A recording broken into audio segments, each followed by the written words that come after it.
According to the Packers, he's got a turf toe injury. Brian Bulaga was out there at practice. That's big for Aaron Rodgers, who didn't have him for a good portion of last week's game against the Eagles and is preparing to face a pretty good pass rush this week in Dallas.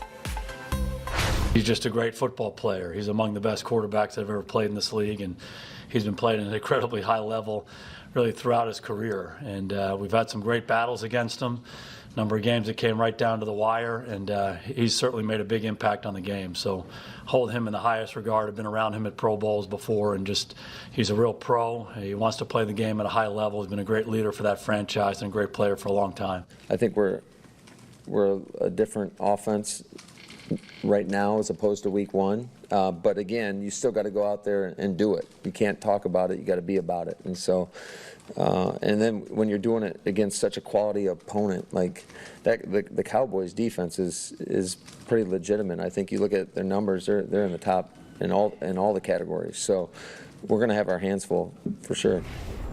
They're two of the best teams in the NFC. Packers, Cowboys, both 3-1, both coming off losses. Aaron Rodgers has never lost at AT&T Stadium, where I think you have some good memories as well, huh? Yeah, absolutely. A little Super Bowl win there. What's it going to take for your Packers to win this one in Dallas? Give me a matchup to watch.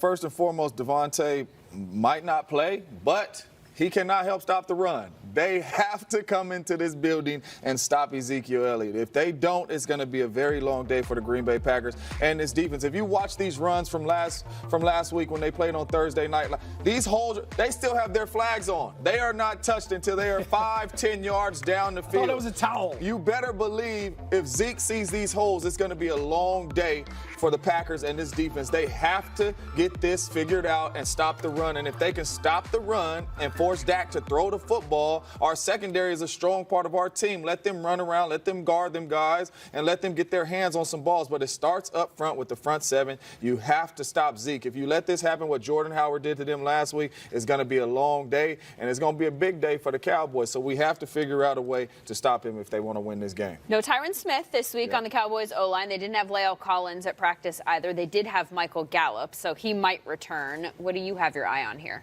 Yeah, certainly up front. I mean, I agree with James. The Dallas Cowboys, their ability to run the football is what sets the table for everything offensively. Yeah. And the fact that Zeke Elliott was held to 35 yards rushing in that game, that changed everything. Now third down is harder, puts more pressure on Dak. So for this Cowboys offensive line, if you don't have Tyron Smith now, Cam Fleming coming in, the guy that everybody has to find when they break the huddle is Zadarius Smith.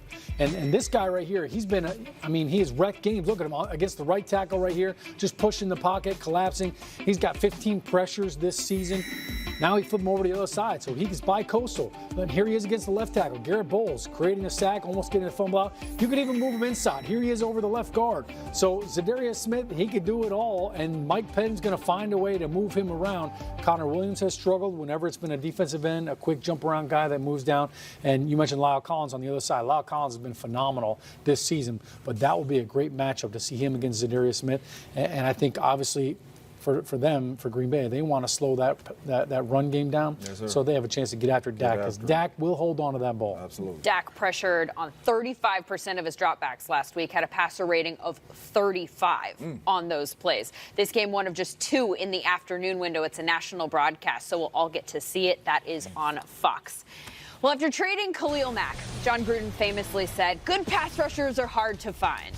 Sunday in Oakland, Chucky will find one. Lined up against him, in the mood for revenge. After the break, why getting it is almost guaranteed. Today we put Bridgestone. It's Wednesday of Week 5. Tomorrow night, the Rams and Seahawks head-to-head in a battle in the NFC West. Hi, everyone. Welcome to NFL Total Access. Alongside Lindsey Rhodes, I'm Scott Hansen. First tonight, a loss in the NFL family. Arizona Cardinals owner Bill Bidwill passing away today at the age of 88. According to a team release, he was surrounded by family members, including his son Michael, the Cardinals team president, who said he would remember his dad as a man devoted to 3 central pillars: faith, love for his family, and his lifelong passion for the Cardinals and the sport of football, which started as a child when he was a ball boy for the team that he ended up running. As Commissioner Roger Goodell said today, Bill Bidwill was part of the NFL family his entire life. He had an incredible sense of humor. He was a leader in embracing diversity and employed the first African-American female executive and the first African-American general manager and head coach tandem. We extend our condolences to Bill's family and the Cardinals organization.